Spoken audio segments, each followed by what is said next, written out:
Assalamualaikum warahmatullahi wabarakatuh. Alhamdulillahilladzi khalaqal mauta wal hayata liyabluwakum ayyukum ahsanu amala. Asyhadu an la ilaha illallah wahdahu la syarikalah, asyhadu anna Muhammadan abduhu wa rasuluh. Allahumma salli wa sallim ala nabiyyina Muhammad wa ala alihi wa sahbihi wa man walah, amma ba'd. Para jamaah yang dirahmati Allah, kita bertemu lagi pada pagi hari ini dalam kuliah sahur Ramadan, dan saya berharap mudah-mudahan kita semua benar-benar mendapatkan lindungan dari Allah, mendapatkan pertolongan dari Allah, selalu mendapatkan hidayah dan taufik dari Allah Subhanahu wa taala.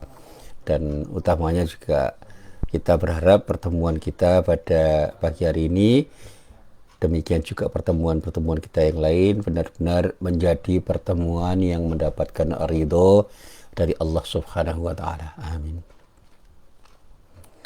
Para jamaah yang dirahmati Allah, sebelum saya sampaikan kuliah sahur ini dengan apa adanya, saya ingin memberikan ilustrasi sebagai mukaddimah. Ini seringkali tidak menyadari bahwa kita ini sudah banyak berbuat salah. Nah, perbuatan salah kita itu mungkin ya sudah terlalu banyak, sehingga kesalahan kita yang menumpuk itu mengakibatkan kita itu mengalami sesuatu yang kurang enak, kurang nyaman. Karena kesalahan yang kita perbuat itu, di samping tentu saja akan mendapatkan balasan dari Allah, itu akan mengotori hati kita. Dan kotoran-kotoran hati itu yang mengganggu kita untuk menjadi orang yang bisa berpikir dengan lurus, bersikap dan bertindak dengan lurus, selaras dengan fitrah kita. Termasuk di dalamnya ketika kita ini sudah terusik dengan godaan-godaan setan, dengan keragaman godaan yang luar biasa. Termasuk godaan setan yang menggunakan instrumen dunia seisinya itu sebagai sesuatu yang membuat kita bisa semakin lupa kepada Allah. Orang yang sudah berorientasi keduniaan itu bukan tidak mungkin akan dengan mudah digoda oleh setan dengan godaan-godaan duniawi, dan pada saatnya dia sulit untuk kembali kepada Allah karena hatinya kotor. Dan inilah yang mengganggu kedekatan kita kepada Allah, sehingga kita bisa semakin jauh dari Allah tanpa merasa bahwa kita ini sudah jauh dari Allah Subhanahu wa taala. Nah, untuk itu mari kita mencoba merenungkan kembali apa yang sudah kita alami itu dari yang paling awal, yaitu cara berpikir kita yang kadang-kadang memang tidak tepat untuk mewarnai kehidupan ini, baik dalam tutur kata kita maupun dalam tindakan kita sehari-hari. Di antara sekian banyak kegalauan yang seringkali saya alami itu, saya mencoba untuk merenung ketika membaca ayat-ayat Al-Quran. Nah, salah satu yang saya renungkan ketika saya baca Al-Quran itu adalah ketika saya mencoba untuk membaca ulang surat Al-Zalzalah.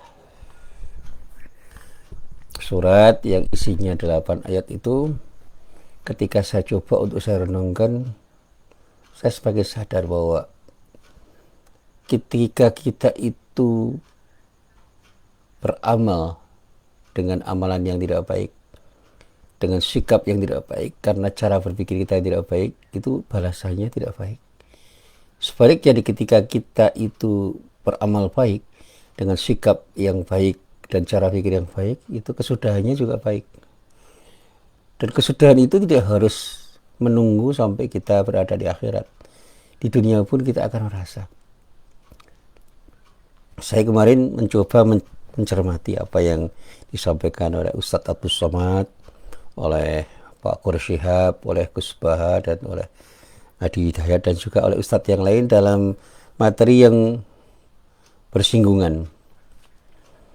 Mereka itu mengatakan bahwa kajian kita terhadap Al-Quran itu akan menjadikan kita semakin paham bahwa kita ini terlalu banyak salah kalau kita bisa merenungkan hasil pemahaman kita terhadap bacaan kita dan kemudian mencoba mengembalikan semua bacaan itu kepada zat yang memfirmankan ayat-ayat Al-Quran itu, kemudian mengembalikan kembali ke diri kita dalam hidup kita di dunia untuk kemudian mencoba menelaah apa yang telah kita lakukan untuk kemudian bermuhasabah, mengoreksi diri, mengevaluasi diri untuk masa depan kita, untuk kepentingan masa depan kita. Secara sederhana begini, saya meminjam istilah Fazlur Rahman dalam gagasan double movement-nya.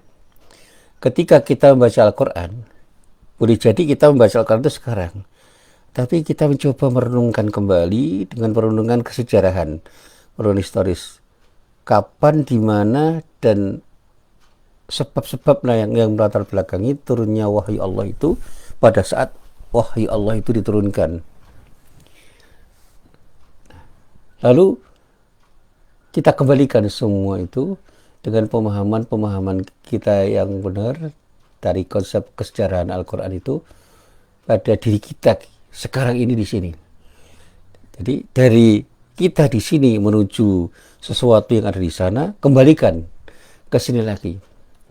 Nah, itu juga nyambung dengan gagasan Arkun tentang tafsir Al-Quran yang bersifat transhistoris. Kita tidak boleh hanya terjebak pada pembacaan kita di zaman sekarang kemudian selesai, karena Al-Quran itu diturunkan di masa lalu untuk kepentingan di masa-masa yang tidak terbatas. Jadi Quran itu diturunkan di masa di mana Nabi Muhammad SAW itu menjadi Rasul, dan kepentingannya bukan untuk hari itu juga, tetapi di hari-hari di mana Nabi Muhammad SAW sudah tidak ada pun, Al-Quran itu menjadi sangat penting, karena Al-Quran itu berfungsi sebagai hidayah pada semua orang. Hudal linnas, bukan hudal lil mu'minin, bukan hudal lil muttaqin saja.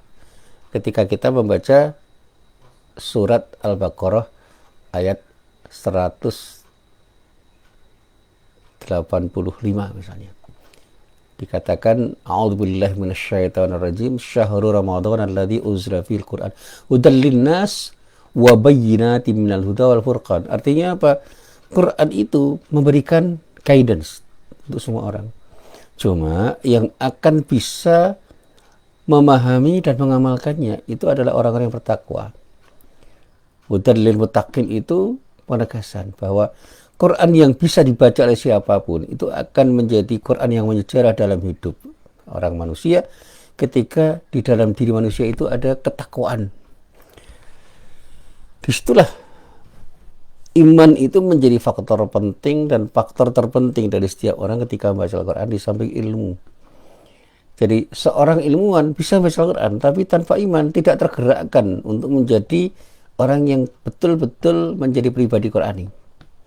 Sebaliknya, hanya dengan iman saja tetapi tanpa ilmu juga tidak bisa memahami apa yang ada di dalam Al-Quran itu, karena membaca Al-Quran itu memerlukan ilmu. Makanya Pak Guru mengatakan belajar Al-Quran sampai pada titik di mana kita sudah tidak bisa belajar lagi. Ini pelajaran filsafat yang pernah saya terima dari guru-guru saya dan hasil bacaan saya. Ketika kita itu belajar, jangan pernah berhenti untuk belajar, karena ada proses di mana kita tidak boleh berhenti untuk belajar. It's a never ending process, dikata para ilmuwan. Jadi proses belajar untuk tahu itu adalah sebuah proses yang tidak akan pernah berakhir. Termasuk ketika kita jadikan Quran sebagai objek belajar, maka kita tidak boleh berhenti untuk belajar Al-Quran dan memahaminya sampai pada titik yang tidak terbatas.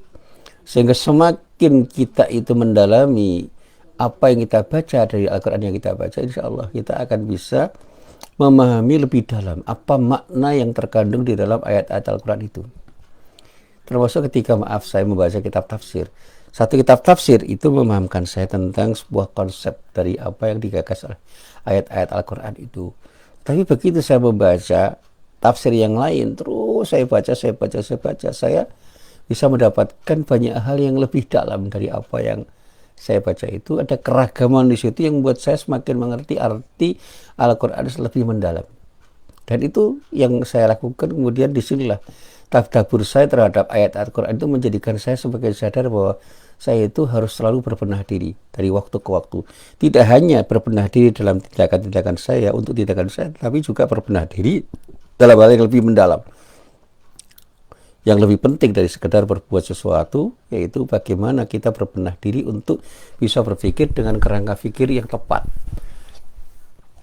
Jadi kita, kalau salah bahasa saya harus membangun sebuah mindset yang benar untuk membaca Al-Quran dengan benar, dan pada saatnya memahaminya dengan benar dan mengamalkannya nanti dengan benar selaras dengan apa yang telah diturunkan Allah dengan maksud yang bisa kita pahami.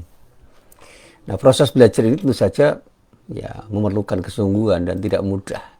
Tetapi yang tidak mudah itu tidak harus ditahan dari, bahkan kita harus bisa bersikap sabar dalam belajar. Sehingga pada saatnya kita akan tahu bagaimana kita itu berupaya untuk belajar dan memahami apa yang kita pelajari sampai pada batas tertentu. Semakin lama kita belajar, kita semakin paham terhadap apa yang kita pelajari. Nah, para jamaah yang dirahmati Allah, di antara ayat-ayat Al-Quran yang saya coba untuk saya renungkan itu adalah ayat-ayat Al-Quran yang terdapat di dalam surat Al-Zalzalah. Di dalam ayat itu Allah berfirman, A'udzu billahi minasyaitonir rajim. Bismillahirrahmanirrahim. Idza zulzilatil ardu zilzalaha wa akhrajatil ardu athqalaha wa qala al-insanu ma laha yawma idzin tuhadditsu akhbaraha bi anna rabbaka awhalaha yawma idzi yasdurun nasu ashtatan liyuraw a'malahum faman ya'mal mithqala dzarratin khairan yarah wa man ya'mal mithqala dzarratin syarran yarah. Apabila bumi digoncangkan dengan goncangan yang dahsyat dan bumi telah mengeluarkan beban-beban berat yang dikandungnya, dan manusia bertanya, mengapa bumi menjadi begini? Pada hari itu bumi menceritakan beritanya, karena sesungguhnya Tuhanmu telah memerintahkan yang demikian itu kepadanya. Pada hari itu manusia keluar dari kuburnya dalam keadaan bermacam-macam, supaya diperlihatkan kepada mereka balasan pekerjaan mereka. Barang siapa yang mengerjakan kebaikan seberat zarrah pun, ini ungkapan yang luar biasa itu, sekecil apapun, niscaya dia akan melihat balasannya, dan barang siapa yang mengerjakan kejahatan sebesar zarrah pun, niscaya dia akan melihat balasannya pula. Nah, para jamaah yang dirahmati Allah, kata para ahli tafsir, surat Al-Zalzalah itu diwahyukan di Makkah sebelum Rasulullah hijrah, ketika orang-orang kafir sering menanyakan masalah hari akhir, hari perhitungan, Yaumul Hisab, untuk menjelaskan tanda-tanda hari kiamat yang di dalamnya terdapat adanya perhitungan. Nah, dikatakan oleh para ahli tafsir, Allah menurunkan ayat ini yang menegaskan bahwa suatu ketika Allah memerintahkan bumi supaya berguncang hingga hancur binasa. Nah, ketika itulah muncul ketakutan yang luar biasa dalam hati para manusia. Semua orang akan dikirim kepada mahsyar untuk mempertanggungjawabkan semua perbuatan yang dilakukannya di dunia. Pada saat itu masing-masing orang akan mendapatkan penilaian dan juga mendapatkan balasan yang seadil-adilnya dari Allah. Di dalam rangkaian ayat ini ada permulaan ayat yang luar biasa. Idza zulzilatil ardu zilzalaha. Apabila bumi dikencangkan dengan kencangan yang dahsyat. Idza, apabila itu sebuah pengandaian yang pasti akan terjadi, karena pada saat itu Allah akan memberikan ketentuannya berupa takdir yang tidak akan pernah ditunda untuk diberikan kepada makhluknya. Jadi pengandaian tentang sebuah kejadian yang akan terjadi pada saat di mana Allah menakdirkan kejadian itu pasti terjadi pada saat yang tepat. Apabila bumi diguncangkan dengan guncangan yang dahsyat. Nah, terkait dengan ayat ini, Abdullah bin Abbas misalnya mengatakan bahwa ayat ini maksudnya adalah bumi pada waktu itu bergerak dan bergetar dari bagian bawahnya sehingga menimbulkan guncangan yang dahsyat. Bukan sekedar gempa bumi seperti yang terjadi selama ini, tetapi guncangan yang sangat dahsyat. Orang-orang kafir pada saatnya bertanya tentang hari hisab. Kepada siapa? Kepada Rasulullah SAW. Mereka bertanya dengan sebuah pertanyaan yang intinya mempertanyakan kapan datangnya hari kiamat itu, dan pertanyaan-pertanyaan itu terkait semua. Lalu Allah menjelaskan dalam surat ini tanda-tanda hari kiamat agar mereka tahu bahwa tidak mungkin Allah menentukan datangnya hari tersebut tanpa perencanaan yang betul-betul sudah direncanakan dengan matang oleh Allah. Pada saat itu ditentukan siapa yang berhak mendapatkan adab dan siapa yang harus mendapatkan pahala dari Allah, karena ada yang disebut dengan saat di mana Allah menghitung apa yang telah dikerjakan oleh manusia. Bumi berguncang pada waktu hari kiamat itu dengan guncangan yang sedahsyatnya. Dan kejadian di hari kiamat itu adalah sebuah kejadian yang sangat dahsyat. Bahkan di dalam surat Al-Waqi'ah ayat 4 dikatakan, "Idza rujjatil ardu rajja." Apabila bumi diguncangkan dengan guncangan yang sedahsyatnya. Nah, keterangan ini menunjukkan tentang betapa dahsyatnya keadaan seperti ini yang digambarkan di dalam ayat-ayat Al-Quran, untuk bisa menarik perhatian orang-orang kafir agar mereka berpikir dan merenungkan.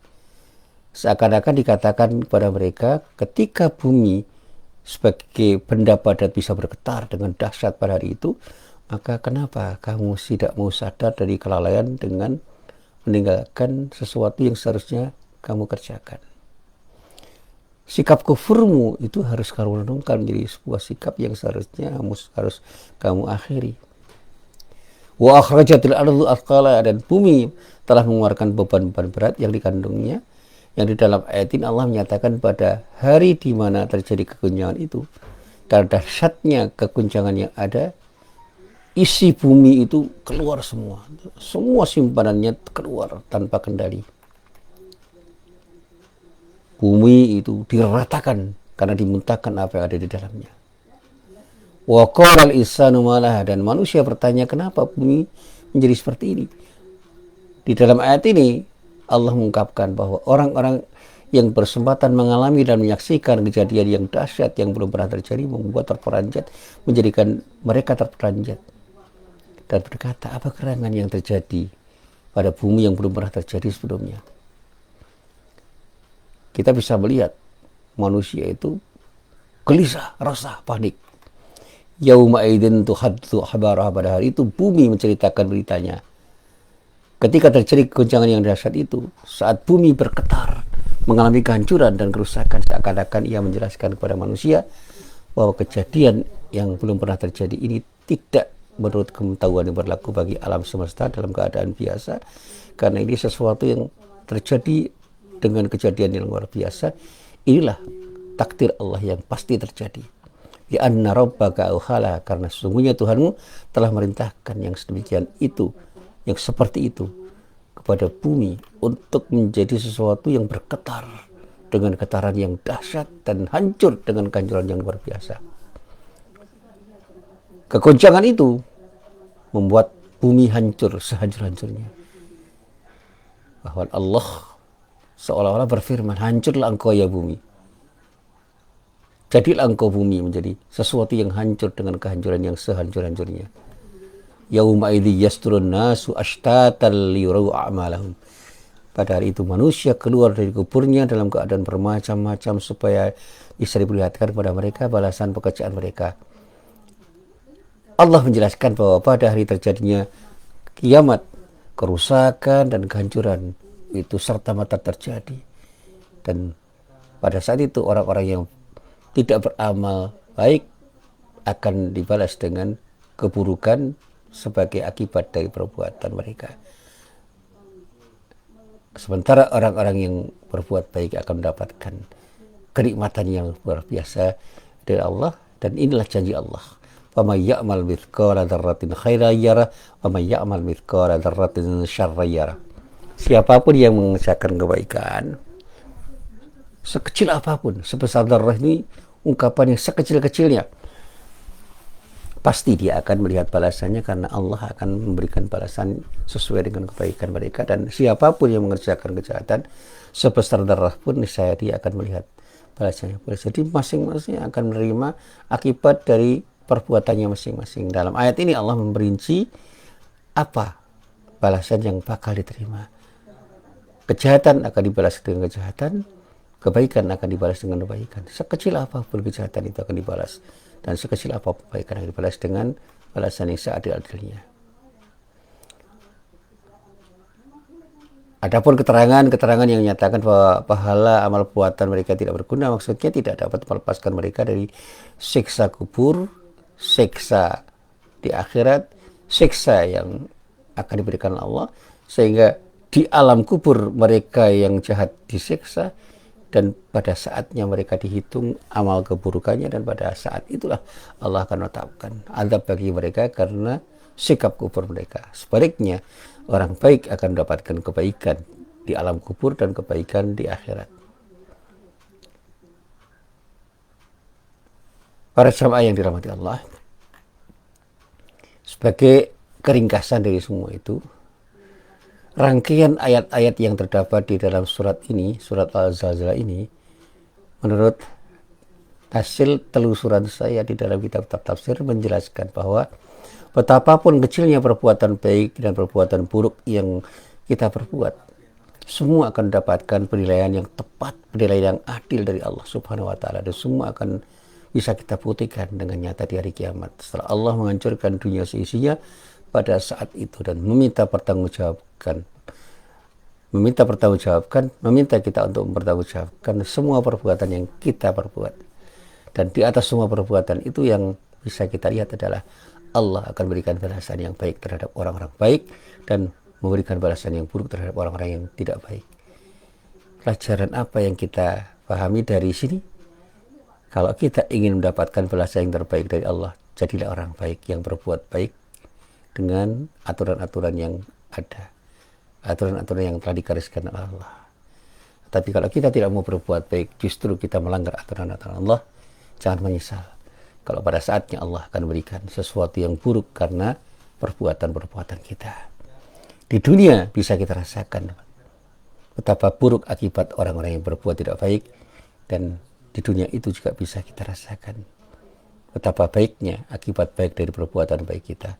Apalagi ketika kita sudah berada di akhirat, kita sudah tidak bisa mengelak lagi. Cuma apakah semua orang beriman terhadap hari akhir? Disinilah iman berbicara. Ketika keberimanan itu kokoh, insya Allah orang itu akan berhati-hati dalam berbuat sesuatu. Tetapi ketika iman itu rapuh, orang akan sembrono karena dia tidak sadar bahwa pada saatnya Allah akan berikan balasan terhadap tindakan mereka. Jadi sekali lagi ini persoalan iman dan ilmu. Orang yang berilman dengan ilmunya, dia akan bersikap hati-hati di dalam berbuat sesuatu sehingga perbuatannya jadi perbuatan yang terarah. Sementara orang yang tidak beriman dan tidak berilmu, tentu saja dia akan sembrono melakukan perbuatannya karena dia tidak tahu apa akibat dari setiap perbuatannya. Demikian juga orang yang beriman tidak berilmu, dia akan bisa salah arah. Orang yang berilmu tanpa iman, bisa jadi dia juga tidak akan bisa berbuat secara tepat karena apa yang menjadi pengetahuannya tidak dipandu dengan imannya. Disinilah orang bisa mengatakan, tanpa iman meskipun berilmu, orang tidak akan bisa menjalani kehidupan dengan baik dan benar. Demikian juga dengan iman tanpa ilmu, orang pun tidak akan bisa menjalani kehidupan dengan baik dan benar. Satu-satunya syarat untuk bisa menjalani hidup itu dengan baik dan benar adalah beriman dan berilmu. Ilmu dengan iman dan iman dengan ilmu, itulah yang akan menjadikan manusia itu melangkah dengan langkah-langkah yang tepat, dan insya Allah dengan langkah yang tepat itu orang akan mendapatkan balasan yang terbaik dari Allah Subhanahu wa Ta'ala. Assalamualaikum warahmatullahi wabarakatuh.